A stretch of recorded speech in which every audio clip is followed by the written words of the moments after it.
Hey guys, and welcome to Armchair Conversations.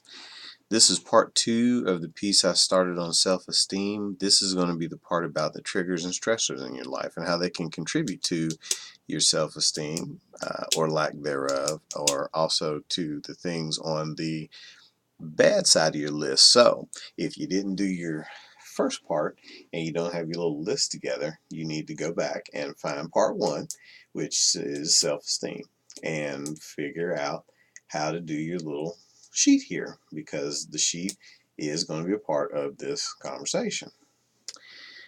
Yeah, that's right. I said go back and get it. Okay, back to what we're doing. Because, we all have stress in our lives.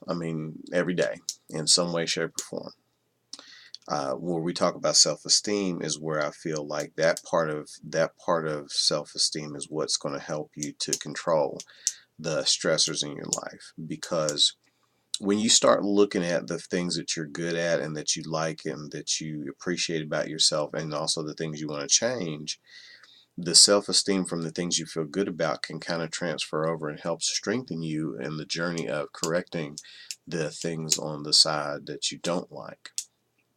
And they can help you to mitigate the feelings of stress and upset and anxiety and basically discontent that go with that. So let's look at those for a moment. You may need another piece of paper if you've already written all over the one that we started. So I'll give you the pause and give you a chance to go get the pen and piece of paper. There we go. Okay, and we're back.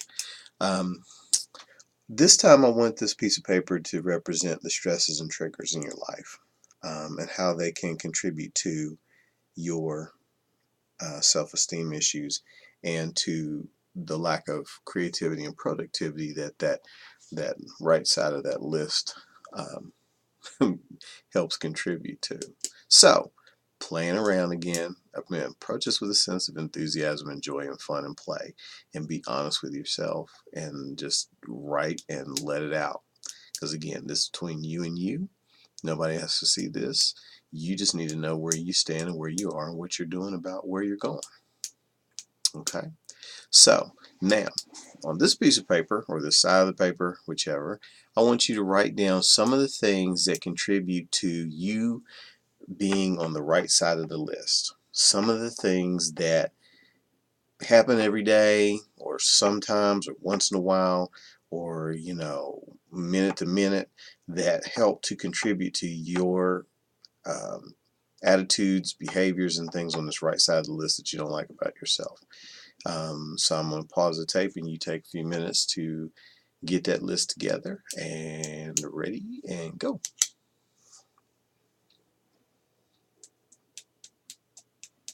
And we're back.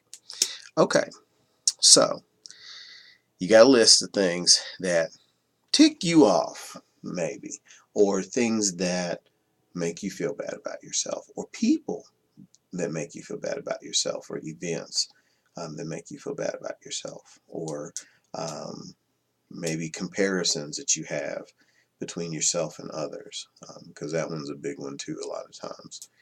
Uh, so let's look at those. If you apply positive mental attitude to that side of the list about the things that you would like to change about yourself, and actually went into the process of changing them, however small, and working on doing differently, being differently, choosing differently, thinking differently, um, do you think that that would increase your productivity and maybe alter the way you are living your life? Some of you are going to say yes and some no. To the no's, okay, you're absolutely right, and here's why. A long time ago, when I was first messing around with this, I said, what you think about expands. So that means if you think about what's missing, what's wrong, what's not right, that is exactly what you're going to get. Lisa Nichols said on a talk, I think a few years ago on Oprah, it's like placing an order. They were talking about The Secret, because I know some of you guys have probably heard of that, seen it, read it, been there, got the t-shirt. Okay. And they were talking about the law of attraction. It's one of many universal laws. It is the most prevalent one probably that we all need to master in some way, shape, or form to start bringing our lives more into alignment with the person that we want to be and the life we want to live. But anyway, she said it was like placing an order.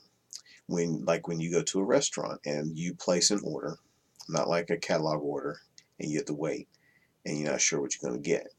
But like place an order at a restaurant. When you order the nachos, you expect nachos to come. If you order the cheeseburger, you expect to get a cheeseburger. Okay. Well, the universe, God, that great I am, something mystical, whatever, the field, whatever you want to call it, because I'm really not hung up on that. I just want to get the message out here so that people start using this concept, because I believe that even for those of us who believe in a supreme being, God, we are image and likeness, meaning we have the power to create. And so we are placing orders all the time and creating after the fashion. So if you look at your list on the right hand side and you look at the stressors that cause you to do those things and you think you can't change them, that is exactly what's going to happen for you. You're not going to be able to change them. You'll be the person that says, "Oh, none good ever comes of that," or "Oh, I tried one time and it just didn't work, and I knew it wasn't going to work anyway." And so no matter how I try, it just ain't gonna work. Or you're the person who's gonna say things like, when people ask you how you're doing, "Oh, I'm just hanging in there," and you will be. Or, "Oh, I'm surviving," and that's all you're gonna get. Or, I just want to make it to the end of the week," and you do. Okay, but you don't necessarily make it happily. So, to you knows out there, it's okay. You're gonna get exactly what you say. I just would suggest and encourage you to stop saying no, that it ain't going to work, and start saying that it will work, because you'll get that too. Because all of us have the pleasure of being around a person who is super bubbly, way beyond happy, always has a positive outlook. And for those who have trouble with that, it just makes you sick. Okay. For those of us who look at them as a teacher, it's like, But they just have this knack, and they say that things go their way, and they do. Um, and I'm not saying it's as simple as just one time saying, "Okay, this is all going to go my way," and it does. You have to have action behind it. Okay. But we're on this right side of the list, and we're trying to change these things about ourselves, right? So we are looking at anything that we can use, however small, toward that goal, even just right speaking, which eventually can lead to right thinking, which can lead to right action. Okay. They all kind of tie together. So, that being said, you look at how you can turn those stresses around. You look at how you can do something different with your mind, your body, your speech, to go in a positive direction. Having that sense of enthusiasm and play about it makes it a little less stressful to try to change. It's kind of like, there's a very different feel between putting a puzzle together in leisure and for fun, and being told that you have to put this puzzle together in an hour or you're fired. Okay, totally different feel. Excuse me. So, I mean, think about it. It is a totally different feel. And that's pretty much how your brain works too. You give it a sense of play and exploration and excitement about a project that you're working on for yourself to change yourself, and it feels very different than if it's a drudgery and you feel like you're not going to be successful at it, and you feel like you worked hard and, "Oh, poor me, look at me, I'm the victim, I worked so hard and it just didn't happen." Boo hoo for you. But you know what? You need to pick yourself up, dust yourself off, and realize that longevity has effect. So, always incorporate positive thinking as a takeaway from this one. No matter how bad it is or how bad it gets, you have an opportunity to change what you think and what you believe and how you feel. And those are all under your control. We sometimes think they aren't, but they are. They're all under your control. So basically, how are you going to change it? You know, how are you going to turn this around? How are you going to get started?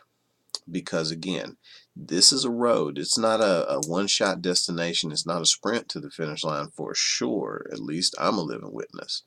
Okay, but how do you work on things and go toward it? Piece by piece, you hammer it out. Will Smith said the phrase hours and hours of beating up on your craft. Okay, do you understand that your life is your craft? And that you need to spend hours and hours beating up on it. In other words, working on it, honing it, shaping it, molding it, activating it. Because this is your life. You can make it what you want.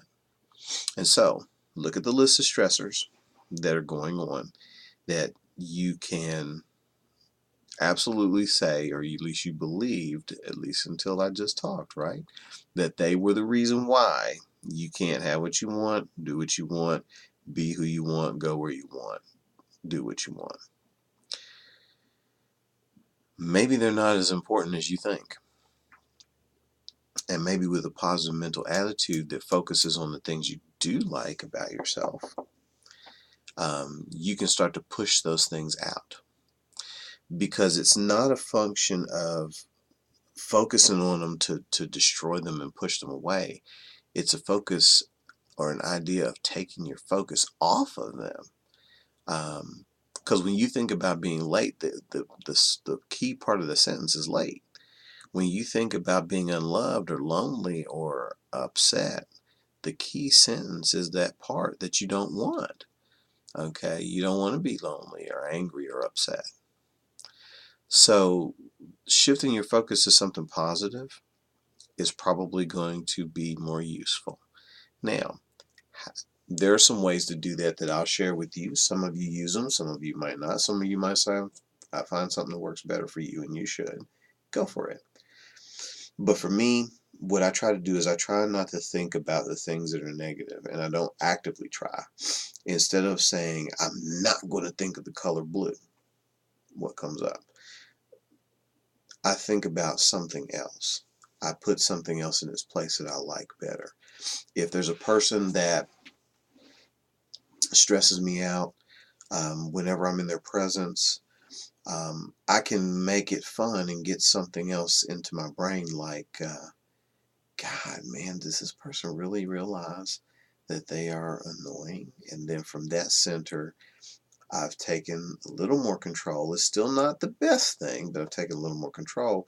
And then maybe I can shift over to things like, you know, um, I like the tone of their voice, or I like the idea that this person at least thinks enough of me that they want to talk to me and spend time in my space.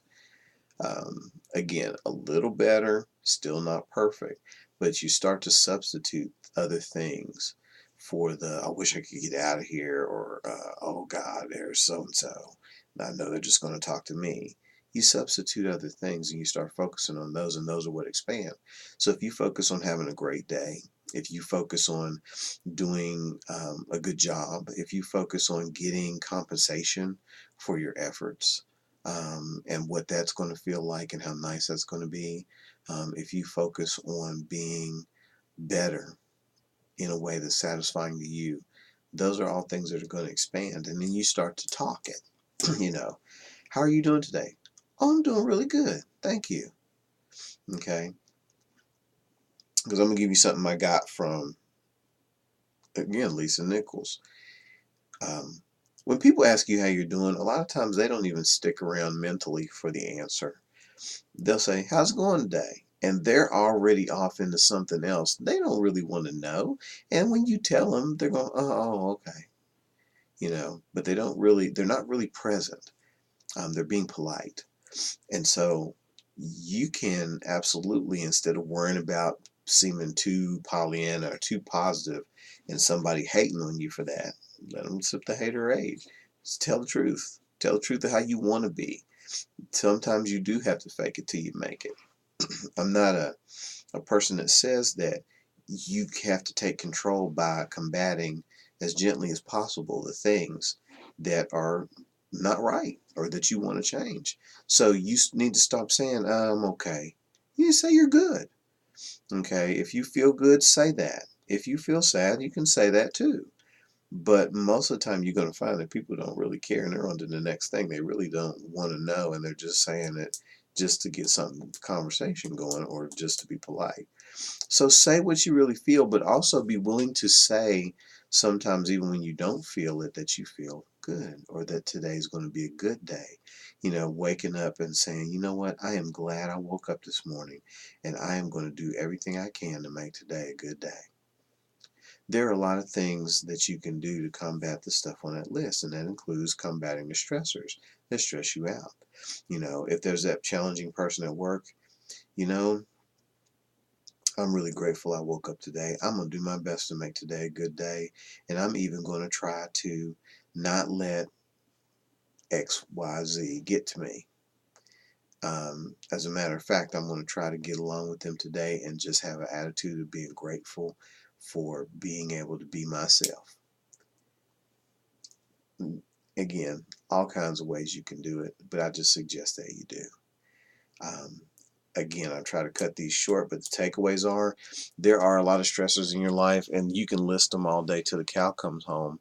But as a part of that list, what are the things that you can do, the actions you can take, the thoughts you can think, and the words you can speak to make that different?